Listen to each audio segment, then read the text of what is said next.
We're laughing aloud now, magic in the air. Wands swirl around us, cast away our care.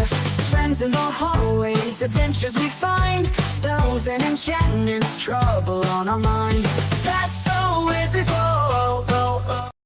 Wizards of the Coast invites us to explore the world of Greyhawk for a limited time.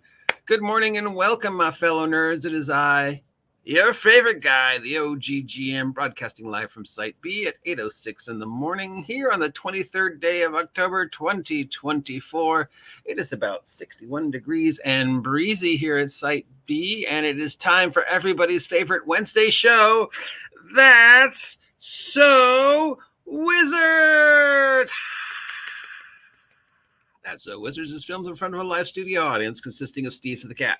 What's going on with Wizards of the Coast this week? Well, once again, Wizards of the Coast has managed to keep their head down and go another week without too much controversy.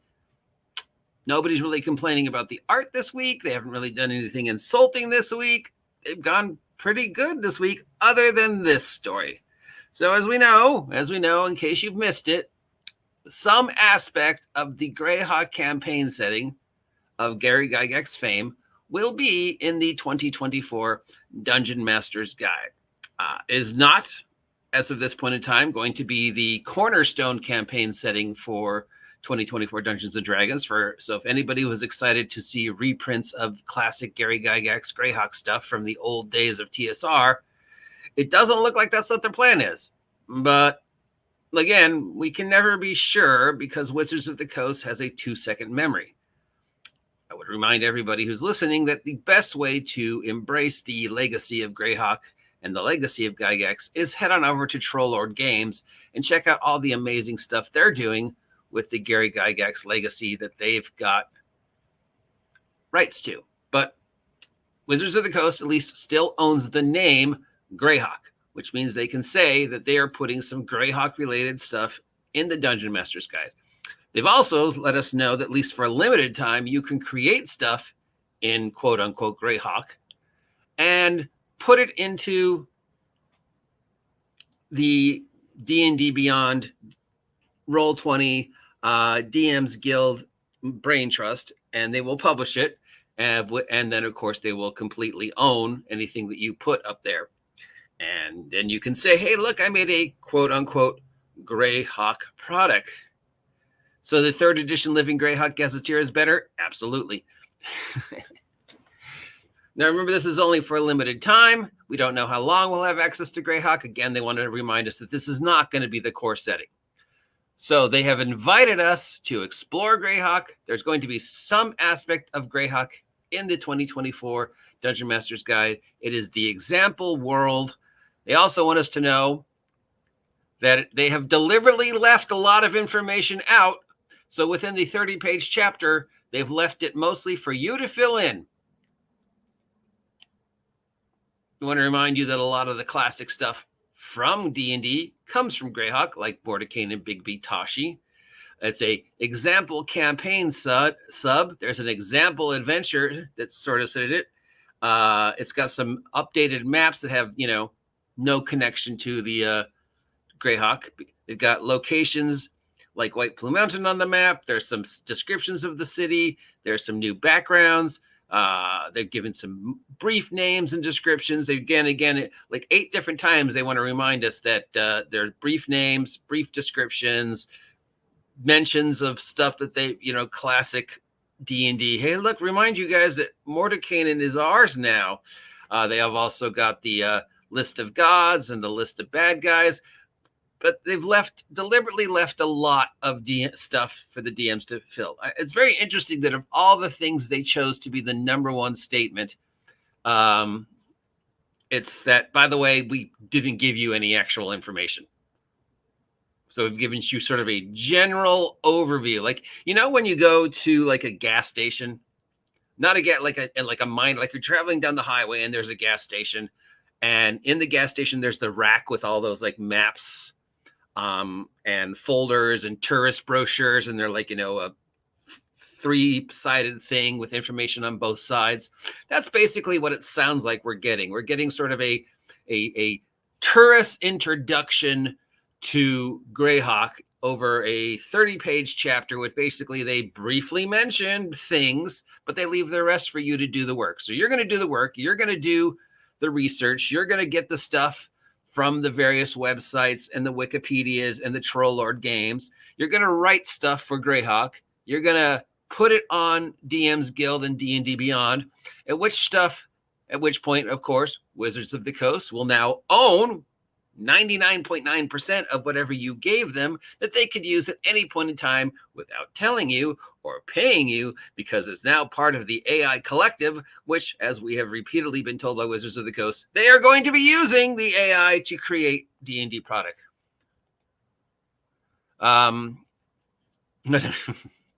When I canceled my DMG pre-order, I wasn't expecting this. We'll be getting to DMG pre-order and Player's Handbook numbers in just a moment.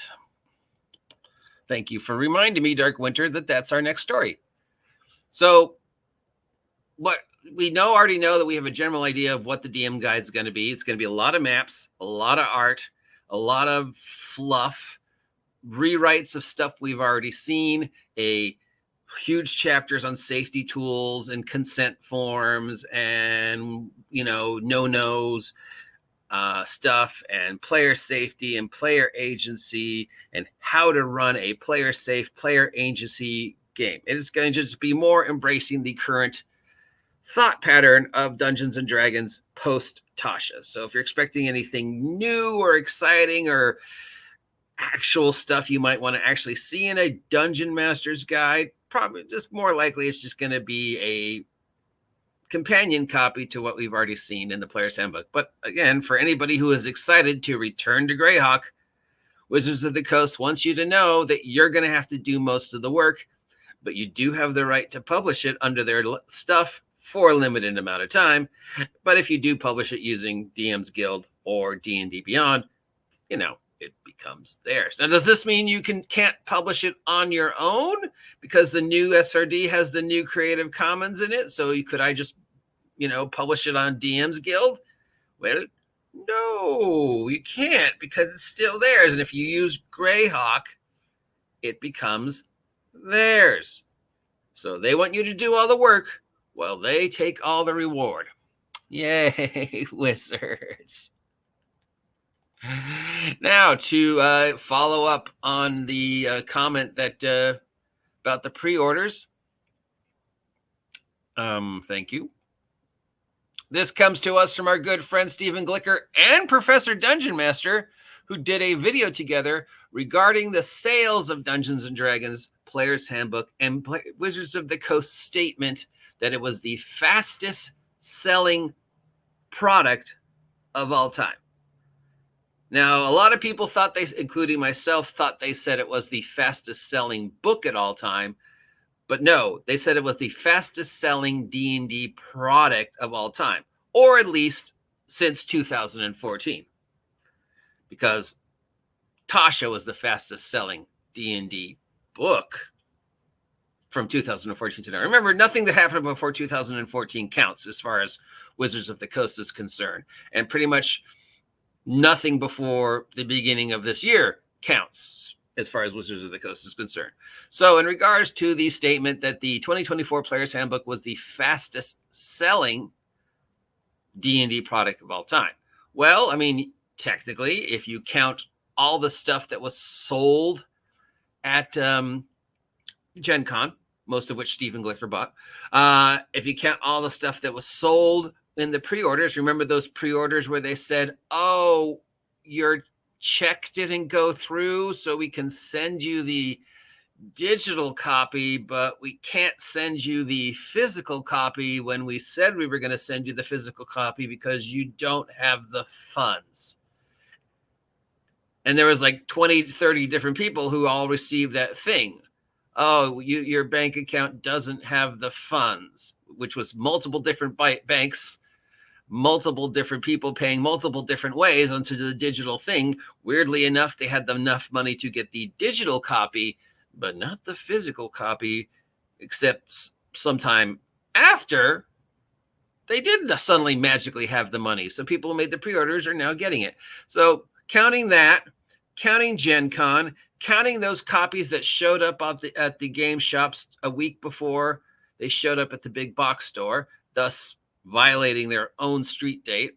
We haven't heard whether they've got in trouble for that yet, but they did violate street date. And then the actual copies that were sold on the shelves at big box stores, and the actual digital copies and the actual physical copies. So if they're counting the physical, digital, pre-sales, Gen Con, stuff that showed up at the game shops the week before it was supposed to, big box sales, and you combine that all together, and then you say, as of that first week, it's the fastest selling. Look how many we sold. We sold 3,000 copies before they even existed. Well, then, yeah, technically, they did. And yet, for some reason, there are still copies sitting on the shelves. There's still unfulfilled pre-orders. There's still unfulfilled orders. But according to the book sales numbers, it is still selling. So in that case, I guess Wizards won. Now, how many people are actually using it would be another question, but at least in regards to sales, it sold. It's probably sold a couple 100,000 copies if you count the 3,000 copies that's sold at Gen Con, which Wizards can count, even though they did violate street date, but it does count towards the total sold as of that first week because of wibbly wobbly time travel, which means, yeah, it is the fastest selling, at least since Tasha, D&D product of all time. So it's sold more than, say, dice, books, whatever, or at least since 2014, because Wizards doesn't count anything that happened before 2014. Remember that. Wizards of the Coast has the memory of a goldfish. Wizards of the Coast has a memory of the goldfish. Well, in following up on that story, Wizards of the Coast would like to remind us that, hey, we did do a 2024 Player's Handbook. You guys want to take a look at it again? For those of you who didn't get it and maybe missed out on it, because, I mean, look, we sold out of it, so obviously everybody must have them. But we want to remind you that we made it just in time for the DM's guide. So here's a deep dive. Let's take a look again at the Player's Handbook 2024 and the bizarre art choices. We start with the weird alternative cover with this weird gold dragon that is willingly allowing itself to be used to make tea by these very unusual looking individuals. I don't care how lawful good the gold dragon is. There's no dragon in who would ever be like, yeah, use me to make your tea. Also, what's this hanging from? And then we've got this thing here for apparently Captain Marvel for some reason. These would be the artwork that everybody got upset about. Oh, look at that artwork. It upsets. It's insulting. It's AI. Why is Captain Marvel in this picture? I don't know. Look out here, DM's guide, how to make characters. Here's the picture with the kids, including the very weird Bobby and the very weird looking Hank. Funny how you can get the other characters look exactly like they looked in the cartoon, but Bobby and Hank don't look anything like they look in the cartoon. Also, they added a mimic. This wasn't here before. Character creation. Here's the new character record sheet. Here's a dwarf with a crossbow. Apparently, people still are not happy with Rangers. And Jeremy Crawford said it's a brand new class, but it's not. They still don't know what to do with Rangers. Here's another picture of various different giants, and look at us, all manly men moving a thing. Player's Handbook stuff. Anything. Here's another picture of the aliens, of clockwork aliens attacking a gnome with a ray gun, because I guess this is Eberron. Hey, guys, remember, there's no tacos in Dungeons & Dragons, because that would be anachronistic. There's no, anachronism in D&D. We don't want any mention of anything anachronistic in D&D. Oh, wait, here's a robot. Here's a gnome with a laser gun. But, yeah, here's a species of Warforged. But, yeah, remember, we don't want anachronism in D&D. Tacos are bad. Shotguns and laser beams are okay because my character can use that, but God forbid there's a taco. Section on equipment. Here's some guys fighting a red dragon. You're all dead. Oh, and here's the infamous picture. Oh my God. Did you guys follow the fight I got with that fucking vulture who kept posting on my site about the picture and how the picture wasn't racist and how, Tolkien said the orcs were racist. And I was like, that's been disproven. He never said that. Orcs are. It turns out the guy was a fucking puppet account.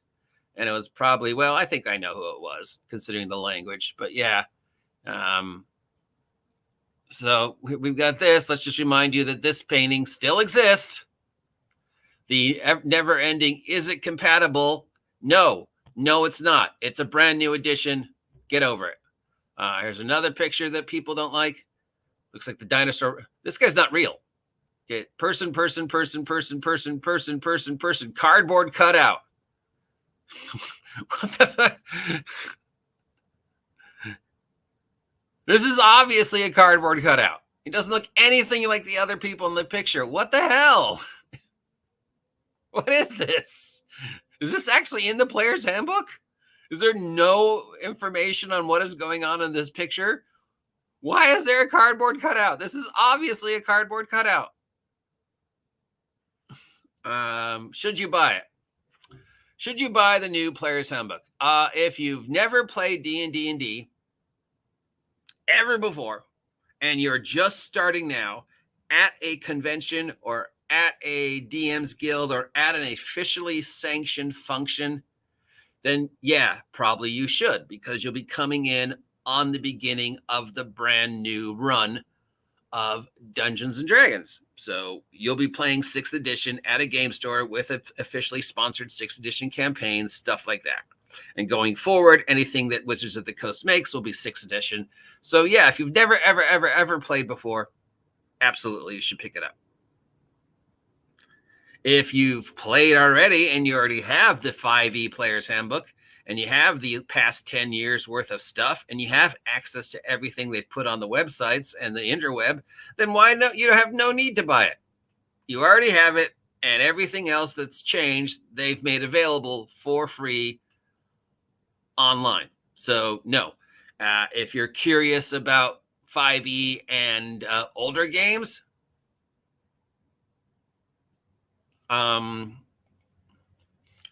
then I would suggest fuck D&D, get Shadowdark. And if you're a old school OSR player, well, then you're probably not interested in 5e, 6e, and you're probably playing Castles and Crusades. So everything I'm saying doesn't matter. But yeah, is it worth buying? If you've never played before, yes. If you've already played, no. If you're curious about the changes, they're all online. So you don't have to pay a dime. Speaking of paying a dime, see how I did there? Hey, remember Drizzt? I remember when Salvatore was forced to, told us that everything we thought about Drizzt was wrong. And he's ashamed that Drizzt was a racial stereotype, going back on, almost 30 years of him saying it wasn't. Well, there's a brand new Drizzt book coming out, except it's not about Drizzt. It's about his daughter, Breezy. Breezy Do'Arden is entering the world of Dungeons and Dragons post everything that's happened to Drizzt. 150 years later, here's his daughter. She's half drow, half human. She's entering Icewind Dale for reasons. People are still suspicious of drow 150 years later, despite everything that's changed in the Forgotten Realms. Why would they be suspicious of drow? And she carries the blood on her hands. Doesn't say what blood she carries on her hands, but she carries the blood on her hands. And now, so there we go. There's a brand new book. 150 years later, it'll be the completely rewritten post changes. Drizzt was racist, so I have to change everything I wrote about Drizzt and the Drow because I, R.A. Salvatore, created the Drow. No, you didn't. The Drow existed before you. You're just the one that made them what we most, associate with Dro. You did single-handedly ruin the Ranger class with Drizzt, so thanks for that, Salvatore. Let's face it, most people loved Guinevere more than they loved Drizzt. And Drizzt was just a knockoff of Elric of Melbourne, right? I mean, when I read the books, I was like, yeah, this is Elric of Melbourne. And the cat is awesome. But now he has a daughter. And that daughter's going to be half Dro and half human and have to deal with all the issues that are still addressing half Drows, half humans in the Forgotten Realms 150 years after Drizzt and 150 years after R.A. Salvatore said, I'm completely rewriting everything because I'm ashamed of Drizzt because he's a racial stereotype. I mean, I know I spent 30 some odd years saying it wasn't, but Wizards of the Coast says it is, so now I have to. So here's this brand new book about Drizzt's daughter. Yeah. But don't worry about what's going on with that because Wizards of the Coast has a brand new creative director. If you missed yesterday's news regarding the fate of Chris Perkins and the rumor that Chris Perkins was leaving us, no, he's just accepted a brand new position. The position is creative director of Wizards of the Coast. This is the same position most famously held by Mike Mearls into 2019-2020, what most of us consider the good years of 5e. Before Mike Mearls was relegated to the basement of Magic the Gathering because of controversy. There was another creative director after him, but nobody remembers his name or what he did. And now Chris Perkins will be the brand new creative director, which means he's not going to be head lead writer on much anymore. He's going to be behind the scenes. Hopefully this means he won't have to sit at the same table with Crawford anymore and just sit there with that look on his face like he just wants to reach over and throttle him. I don't know why he's taking the new position. I don't know if it means more money, if it means less money, if it means more work, if it means less work, if he just feels he needs to start stepping away from the public side of Wizards of the Coast, which would be a good choice. If it gives him more freedom to do the online live action stuff with Acquisitions Incorporated and the other stuff he does, you know. He's the only employee still at Wizards that I actually give a damn about, so I want the best for him. I hope he's happy. I hope he's healthy. I hope somebody gives him a sandwich. So yeah, congratulations to Chris Perkins. Does this mean that things are going to be different in 2025 with the brand new product coming out? I don't know, because we have no idea what's coming out in 2025 after the Monster Manual. I think there's a new Pointless Dragon book coming out and maybe a Forgotten Realms campaign setting. I haven't really seen the release schedule for 2025. I'm not sure they even released one. I don't think anybody cares. Look, if you're going to buy it, you're going to buy it. If you're not going to buy it, then this doesn't matter, right? We basically have two camps. The larger camp of people who've just given up on 5e and DM's Guide. Then we've got the slightly smaller camp who's like, I still want to play 5e. I just don't want to support Wizards, but that's okay because I've got all these other games that are making 5e content, so I'll be fine for another 100 years. And then we've got the other camp, which I'm a part of. You know, it's like, you know, if I want to play D&D, I'll play Castles and Crusades. Or if I want to play D&D, I'll play Shadowdark. Or if I want to play D&D, I'll play any of the 5,000 other D20 level-based fantasy games that do the exact same thing Dungeons & Dragons does, but better. But that's okay. That's just my opinion. And Wizards is gonna Wizards, and you just gotta shrug your shoulders. You know it's coming. Take a deep breath. You know it's coming. And remind yourself that at the end of the day, that's so Wizards!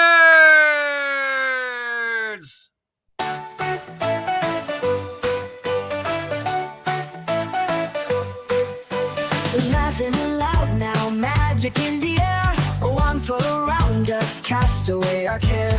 Friends in the hallways, adventures we find. Spells and enchantments, trouble on our mind. That's so wizard. Oh, oh, oh, oh. Life is a spell we know.